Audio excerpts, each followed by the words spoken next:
बड़ी खबर आ रही है। बड़ी खबर यह है कि सुप्रीम कोर्ट से एजीआर मामले में क्यूरेटिव याचिका खारिज हो गई है। जहां इस वक्त की बड़ी खबर हम आपको बता रहे हैं, एजीआर मामले में टेलीकॉम कंपनियों की याचिका खारिज हो गई है सुप्रीम कोर्ट में। इस वक्त की सबसे बड़ी खबर हम आपको बताने जा रहे हैं।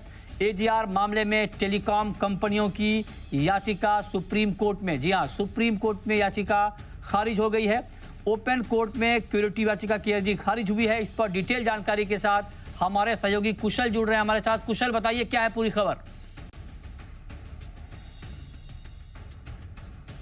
एक्सपेक्टेशंस में काफ़ी समय से यहाँ पर ये स्टॉक चल रहा था कि भाई जो क्यूरेटिव याचिका यहाँ पर जो वोडाफोन आइडिया की तरफ से दायर की गई थी कोर्ट में, उसको लेकर यहाँ पर अब ये याचिका खारिज कर दी गई है। तो ऑफकोर्स यहाँ पर एजीआर बकाया जो था उसके रिकैलकुलेशन को लेकर यहाँ पर ये पिटिशन फाइल की गई थी। बट ऑफकोर्स यहाँ पर अब फर्दर कोई भी इम्पैक्ट आपको नहीं आता हुआ नजर आएगा। इनकी कैलकुलेशन जो पहले बनी हुई थी, जो सुप्रीम कोर्ट ने यहाँ पर जिस तरह से डिपार्टमेंट ऑफ टेलीकम्युनिकेशन ने कैलकुलेट की थी, वो जस की तस बनी रहने वाली है।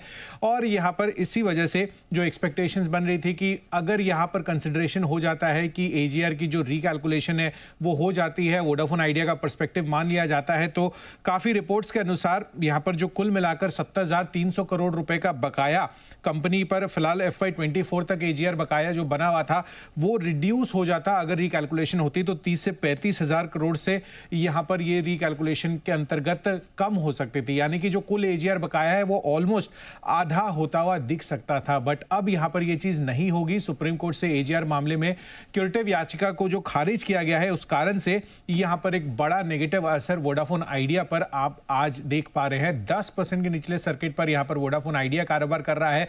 साथ ही इनके जो वेंडर्स है इंडस टावर, वहां पर भी आप देखिए तो भारी भरकम गिरावट यहां पर भी देखने को मिल रही है, इन भी बनती हुई नजर आ रही है। तो क्लियर कट यहां पर दोनों ही टेलीकॉम कंपनियां जिनको सबसे बड़ा बेनिफिट इस चीज से होने वाला था वो अब नहीं होता हुआ दिख रहा है, और इसी वजह से यहां पर आपको नेगेटिव रिएक्शन देखने को मिल रहा है। के बाद तो अब ये जो सुप्रीम कोर्ट ने इनके जो क्यूरेटिव पिटीशन को खारिज कर दिया है, तो मुझे लगता है अब यहाँ पे अब रिलीफ की कोई उम्मीद करनी नहीं चाहिए। बाकी स्टॉक भी जो 16-17 के लेवल्स पे चला गया था, वहां से कंटिन्यूस घटते हुए और आज तो 10% नीचे है, और बहुत इंडस टावर पे भी इसका इम्पैक्ट है।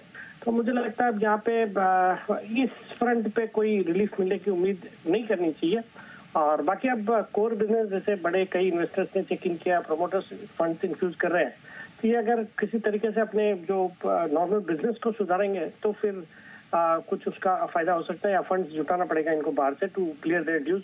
बाकी आप कोई रिलीफ की उम्मीद नहीं करनी चाहिए इनको। बिल्कुल सही।